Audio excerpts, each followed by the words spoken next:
When it comes to trying out new games, the early stages can often make or break the experience. They can halt games entirely, seeming so tedious and laborious that players simply can't go on.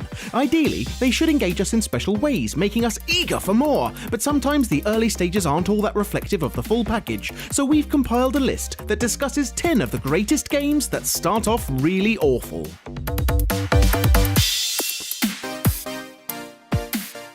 Divinity: Original Sin is an RPG title that offers competitive turn-based combat, a beautifully rendered world and a compelling storyline. But as many other games on this list, it also suffers from a not-so-exciting start. Some quests need to be completed before you'll be able to roam freely around the map, and a number of gamers constantly complain about this aspect, feeling that it's a bit too much to spend several hours in the main city completing all kinds of tasks before you get to the real nitty-gritty of the game.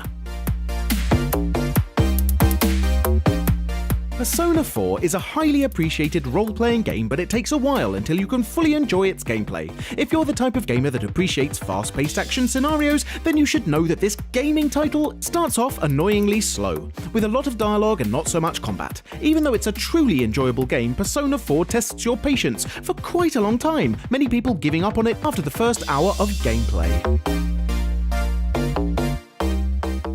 The original Witcher title has a tutorial that works as a total turn-off for many gamers. In fact, it's so terrible that it makes you put down the controller and walk away in sheer frustration.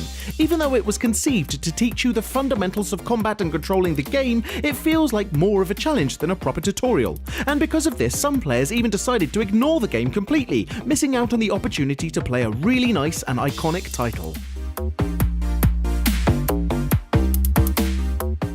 Kingdom Hearts 2's intro isn't all that bad, but the first time you play it can be quite confusing, and it just doesn't do itself justice like it should. Perhaps after a couple of runs, or even just one, it all becomes a little clearer and easier to appreciate, but even then, it doesn't feel like a real beginning, but more of a re-beginning. An otherwise good game, Kingdom Hearts 2 really loses some of its audience's attention with the repetitive scenarios from the intro.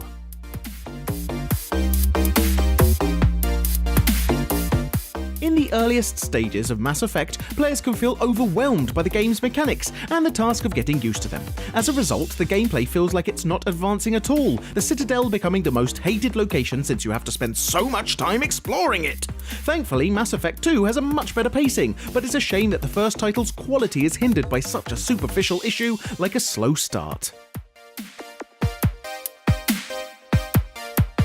Most role-playing games have a slow start where the player needs to gather materials to craft better weapons and equipment, the quests tending to be really tedious and repetitive until you reach a certain level. Dragon Age Origins isn't an exception, and even though it's a fairly good gaming title, its intros may prove to be dull and uninteresting for the players that want to jump right into the action.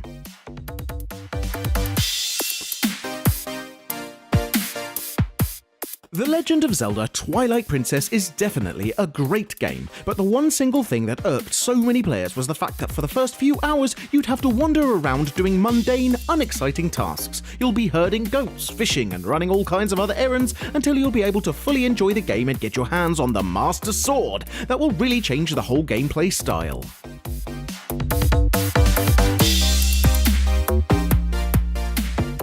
Okami's problems lie in the fact that for the first part of the game, you're forced to sludge through a painfully large amount of boring dialogue, a ton of tedious mini-quests, and other such dreary events. Okami's intro is so incredibly boring that people are put off from ever replaying the game, literally to avoid those annoying chores that seem to take forever. Thankfully, the rest of the game greatly compensates for the slow beginning.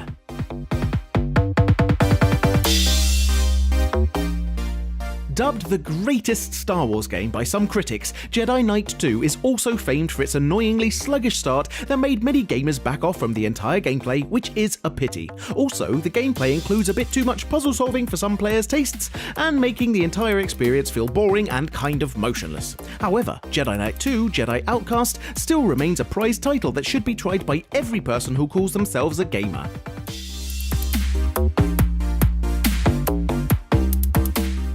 All of the Metal Gear Solid games are known for their lengthy cutscenes, and even though we can't overlook their importance in establishing a context for the gameplay, they definitely do test your patience. Sometimes, especially in the beginning, you just want to see if the game's style fits your preferences so that you'll know if it's worth continuing, but in Metal Gear Solid 3, you'll have to sit through 30 plus minutes of cutscenes and senseless missions until you're able to actually dive into the gameplay. Except for its slow start, Metal Gear Solid 3 is a really great game, as are all of the other titles in the franchise.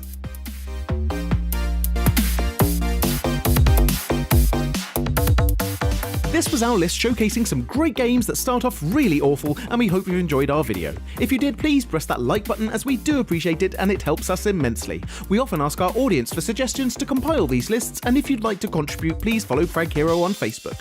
If you've played other similar games, please mention them in the comments below, because we do try to read pretty much everything. Now would also be a great time to encourage you to subscribe, because we upload new stuff all of the time, so subscribing will keep you up to date with all of our latest videos. You can also check out fraghero.com for more gaming related articles, but until next time, thanks for watching and have a great day.